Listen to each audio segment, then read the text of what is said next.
तो आज हम लोग क्लास 9 के नंबर सिस्टम के सीरीज नंबर 7 पे आ गए हैं। इससे पहले की सारी वीडियो आप डल चुकी है, आप देख सकते हैं यूट्यूब पे जाके। तो आज जो सीरीज नंबर 7 है इसमें अपन क्या समझने वाले हैं? इसमें अपन समझने वाले हैं डेसिमल एक्सपेंशन। डेसिमल एक्सपेंशन मतलब क्या?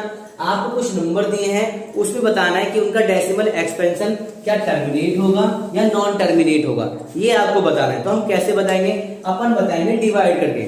आपको 7/8 दिया है, 7 को डिवाइड करना है 8 से, लेकिन 7 छोटा होता है 8 से, तो अपन ने क्या करा, 0 लगा के उसको डिवाइड कर दिया। आप डिवाइड कर सकते हो बेफिक्र, मुझे पता है, मैं बेफिक्र रह सकता हूँ कि आप डिवाइड कर सकते हो, इतना तो आता ही होगा आपको। तो आपने डिवाइड किया तो यहाँ पे क्या होगा, रिमाइंडर 0 बच रहा है। तो एक ऐसा डेसिमल एक्सपेंशन जिसमें नंबर को डिवाइड करने के बाद, जो फ्रैक्शन को डिवाइड करने के बाद आंसर हमारा 0 बच जाए, ठीक है, और हमें एक परफेक्ट आंसर मिल जाए, यानी यहाँ पे खत्म हो चुका है, इससे आगे कुछ नहीं है।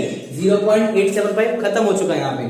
तो इसे बोलेंगे टर्मिनेटिंग। क्या बोलेंगे? टर्मिनेटिंग। एक ऐसा डेसिमल एक्सपेंशन जहां पे हमारा आंसर रिमाइंडर 0 बच जाए और आंसर हमें परफेक्ट मिल जाए, उसे हम टर्मिनेटिंग बोलेंगे।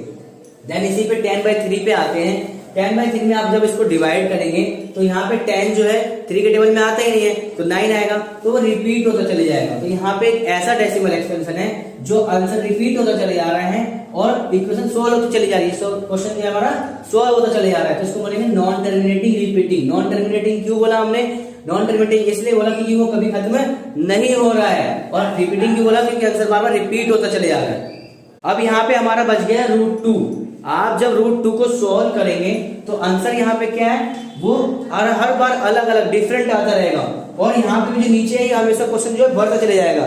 तो इस वाले को क्या कहते हैं? इस डेसिमल एक्सपेंशन को अपन कहते हैं non terminating, non repeating. Non terminating का मतलब क्या? कि कभी खत्म ही नहीं होगा, कभी खत्म ही नहीं होगा। और नॉन रिपीटिंग का मतलब क्या है? आंसर अलग अलग बार बार अलग अलग रिपीट होता जाएगा, अलग अलग रिपीट हो रहा है। देख रहे हैं आपको?